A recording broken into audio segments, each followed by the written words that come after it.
திண்டுக்கல்லில் பண மோசடியில் ஈடுபட்டவரை கடத்திய வழக்கில் 5 பேர் தற்போது கைது செய்யப்பட்டிருக்கிறார்கள். விவரங்களை செய்தியாளர் சேகர் வழங்கிட கேட்கலாம். சேகர் வணக்கம். இந்த பண மோசடியில் ஈடுபட்டவரின் குற்ற பின்னணி என்ன? கைது செய்யப்பட்டிருக்கக்கூடிய 5 பேரின் விவரங்கள் என்ன? என்னென்ன பிரிவுகளில் வழக்கு பதிவு செய்யப்பட்டிருக்கிறது? விவரிங்க. வணக்கம்.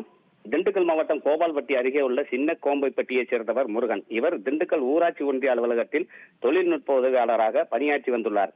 இவருக்கும் மதுரை மாவட்டம் பொதும்பு பகுதியைச் சேர்ந்த குமார் என்பவருக்கும் நண்பர் மூலமாக பழக்கமாகியுள்ளார். அப்போது உங்கள் மகன் சரணுக்கு நான் அரசு வேலை வாங்கி தருகிறேன் என முருகன் ஆசை வார்த்தை கூறியுள்ளார்.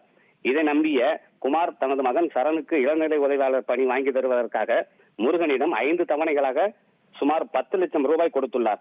10 லட்சம் ரூபாய் பணத்தை பெற்றுக்கொண்ட முருகன் வேலை வாங்கி தராமல் 5 மாதங்களாக பல பொய்யான வாக்குறுதிகளை கூறி ஏமாற்றி வந்துள்ளார்.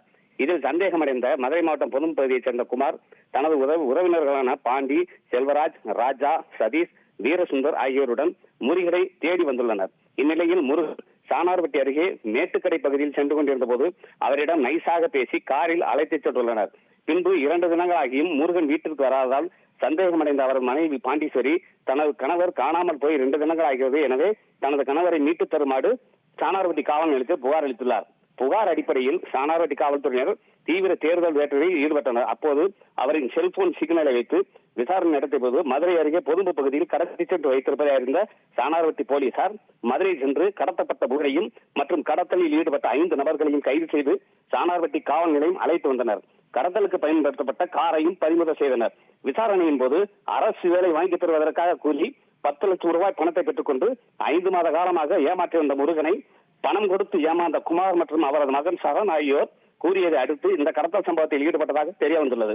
மேலும் கடத்தல் சம்பவத்தில் தொடர்புடைய முக்கிய குற்றவாளியான குமார் மற்றும் அவரது மகன் சரண் ஆகிய இருவரையும் சானார்பட்டி போலீசார் தேடி வருகின்றனர். அரசு வேலை வாங்கி தருவதாக பண மோசடியில் ஈடுபட்ட நபர் கடத்திய சம்பவம் திண்டுக்கல் மாவட்டத்தில் பெரும் பரபரப்பை ஏற்படுத்தி உள்ளது. மேலும் அரசு வேலை வாங்கி தருவதாக கூறி 10 லட்சம் ரூபாய் பண மோசடியில் ஈடுபட்ட முருகன் என்பவர் கடந்த ஜனவரி மாதம் நத்தம் பகுதியைச் சேர்ந்த சலவை தொழிலாளி சந்திரன் என்பவரிடம் அவரது மகளுக்கு அரசு வேலை வாங்கி தருவதாக கூறி 1 லட்சம் ரூபாய் பணம் பெற்றுக்கொண்டு மோசடியில் ஈடுபட்டு இதே சானார்பட்டி காவல்துறையினரால் கைது செய்யப்பட்டு சிறைக்கு சென்றவர் என்பது குறிப்பிடத்தக்கது. பணத்தை பெற்றுக்கொண்டு ஏமாற்றிய மோசடி நபர் பணம் கொடுத்து ஏமாந்தவர்களை சிறைக்கு அனுப்பிய சம்பவம் அப்பகுதியில் பேசு பொருளாகியுள்ளது. மேலும் பணம் கொடுத்து ஏமாந்தவர்கள் சிறைக்கு உள்ளேயும் பணம் வாங்கி ஏமாற்றியவர் சுதந்திரமாக வெளியேயும் உள்ளது அப்பகுதியில் பெரும் பரபரப்பை ஏற்படுத்தியுள்ளது.